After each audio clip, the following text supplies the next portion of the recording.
Pasko na. Another gift idea ba ulit tayo? Siyempre, kaway-kaway yan sa mga Team Kahoy enthusiasts dahil siguradong mapapa-add to cart ka sa mga aesthetic handcrafted tableware collection na ito.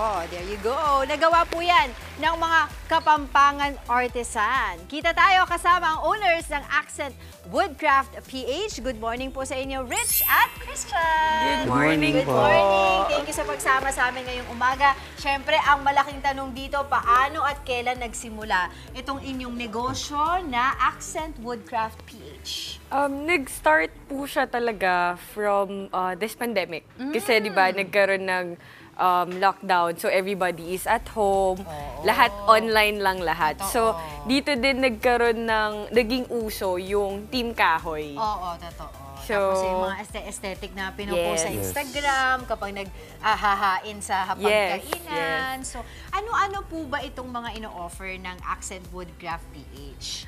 Tulad nito, ano po ba ito, Sir Christian and Miss Rich? Tulad ito, ano ito? Pakita natin sa ating mga viewers. Mostly tableware. This one po is a salad bowl. Salad bowl, which is how much to? It would depend sa size kasi we have smaller ones, we have bigger ones. This one is around 500 pesos, 500 approximate. pesos. Ito nakikita ko to online. Ito gustong-gusto ko rin ito, yung mga ganito, mga sangkalan, di ba? Yes. Ngayon, dati, typically ginagamit ito pang hiwa ng mga gulay, pero ngayon, ginagamit na din siya serving tray, di ba? Yung mga charcuterie, mga anik-anik. So, ito, magkano to? Yung ganitong board, it would start from 350 hanggang yung mga malalaki would be around 750. Ito yung malaki yan. Tignan natin. Yes. Ito, yan. Ayan. Ito mga 750. 750. So, aside from charcuterie, ano yung mga pwedeng ilagay dito? Kami, sa bahay, ginagawa namin kapag kunyari mga steak night. So, you could put some steak or barbecue, pwede din, cold marble cuts. potatoes on the side. Ayun. Pang-aesthetic lang. Aesthetic lang talaga. So, ito, tignan din natin ito. Of course, ito, alam naman natin ito. Yes. Coaster. Coaster. Magkano naman ito? This one is cheap, around 450. Pwede na ito pang regalo. Yes, diba? perfect. Or pwede na rin pang exchange gift. Ano pa? Ano pa yung mga pwede nyo mapakita sa akin? Ito yung mga pang pika-pika din. Tama Yes, ba? po. Pika-pika plate. So, magkano po ito? This one, I think, is around approximately mga 550. Oo, 550. Ano mga pwedeng ilagay dito? Usually, pwede siya yung Chips. chips sa sides, tapos dip sa gitna. Or if my kids, candies. Oo, mga mani-mani, ganyan. So, syempre, bakit po itunuloy po itong mga ganitong klaseng negosyo na sinimulan yun yung pandemic? Ano po, una talaga is, yung market namin is sa ibang bansa. May mga sinusuplayan kami na ine-export talaga nila. So, nung pandemic po, doon lumitaw yung market sa local. Kaya ganun siya naming naisipan na buksan kasi may mga kumukuha ng tag 3 to 4 pieces. Sa mga sinusupply namin, bulk orders talaga. Bulto talaga. So, And I believe, ang nagsimula din nito, tinuloy nyo lang yung lolo ninyo. Yes po, diba? lolo ko po yung nag-start.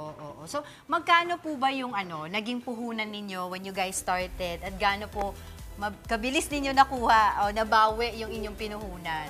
Ako po kasi ini-start ko siya is may mga ilang machine na ako eh. So yung pinuhunan ko, I think siguro mga 15 to 20. Kasi yung unang supply lang ng mga materials yung kinailangan kong kunin. Tapos mga ilang buwan or ilang taon siguro na mga bawi 15,000? 4 to 6 months doon ko siya bilis lang. na-expand, napalaki ko siya.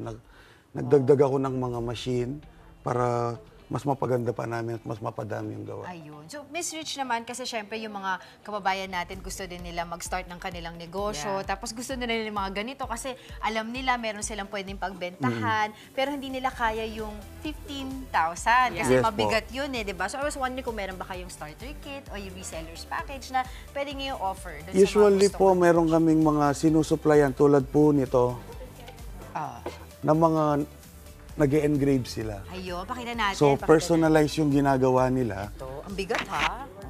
Ayan. So, charcuterie board din ito. Yes po, personalize siya. Binibili lang nila is yung wood para i-engrave nila. Ayun. So, ginagawang mga souvenirs, mga giveaways. So, magkano yung mga po pwede nilang i-shell out na pera? Usually, Pangsimula inaano po, lang naman mga ba? siguro 8 to 10,000 or pwede mas mababa pa doon. Depende sa items. Usap-usap na lang kayo, Opo. kung gano'n. No? Sino po ba yung nag-design or yung in charge po ng pagde-design nitong mga kahoy natin? Kasi as we can see, we have bowls here, iba't ibang mga shapes, di ba? May heart, may pampasko, meron pang shape ng tinapay. Yes. Di ba? Sino po ba in charge ng mga ganong pag-design? Usually po yung mga buyer talaga is Nagre-request. magbibigay So, sila pwede ng mga gusto nilang design. Then, gagawin ko po, ile-layout ko sila, gagawa ko ng sample. Oo. So, for example, tanungin kayo kung may pangre-regalo kayo sa akin or kay Dimple. Siyempre, mahilig din kami sa mga ganito. Anong klaseng design yung pwede nyo ibigay sa amin?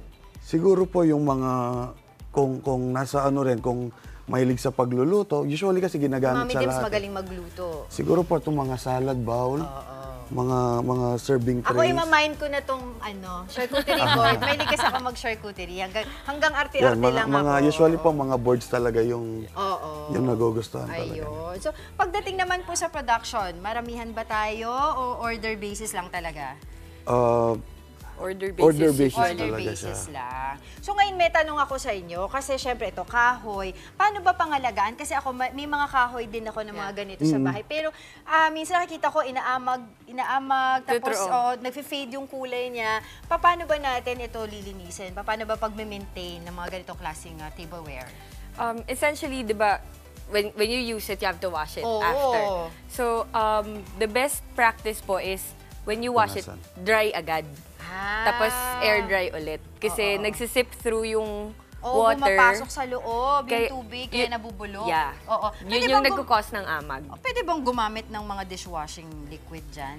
Yes po. Yeah. Pwede naman. Oo. Okay, sige. Mamaya, marami pa tayong mga gustong itanong tungkol sa inyong negosyo na tableware. But for the meantime, maraming salamat po sa inyo. Thank you. Sir Christian at saka Miss Rich sa pagbahagi nyo ng aming yung negosyo.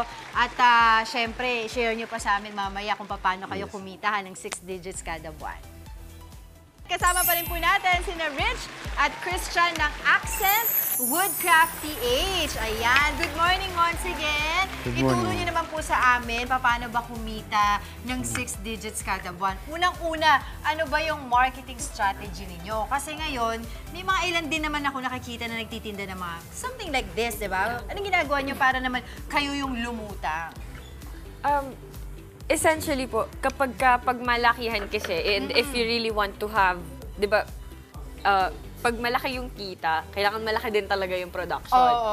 So, sa amin po, ang ginagawa namin, nakikipag-partner kami. Since kaya naman namin mag-supply. So, nakikipag-partner kami sa mas malalaking companies na gumagamit nitong mga products na to. Pero, sa local market, what we do, since kami mismo yung gumagawa ng products, hindi namin kinukuha sa iba, hindi namin inaangkat. So, nabibigay namin sila ng mas mababa ang presyo. Yes. Okay, so isa-isahin ulit natin yung hindi pa natin nakita kanina. So, ito, we've seen this already. Itong charcuterie board na napakaganda. Dun sa mga kagigising lamang, ito po yung kanina pinakita natin, di ba? Na personalized or customized charcuterie board na pwede rin ipamigay, di ba? Regalo. Perfect for souvenirs. That's right. And ano po yung mga nandiyan dyan na tray?